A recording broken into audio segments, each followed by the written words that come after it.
Assistant commissioner Ahmad Saeed Manjhi के बारे में आपके क्या ख्यालात हैं?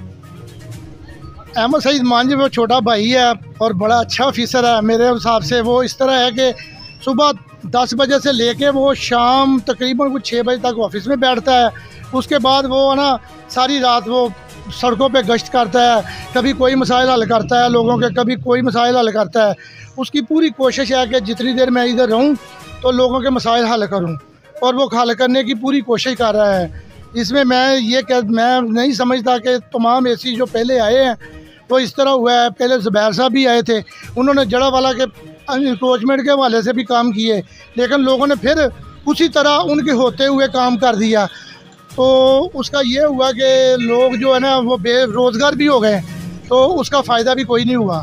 मैंने इनको भैंसों के मतलब कहा है कि अपना मांझी साहब ये भैंसें हैं ना शहर से बाहर मुंतकिल की जाए।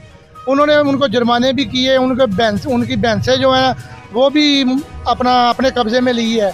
तो मुझे जो भी बंदा काम उसके पास चला जाता है उसका फौरी हल करने की वो कोशिश करता है। बहुत ग्रेट अफसर है, बहुत अच्छा अफसर है, और इस तरह का अफसर जड़ावाला में पहली मरतबा तैनात हुआ है।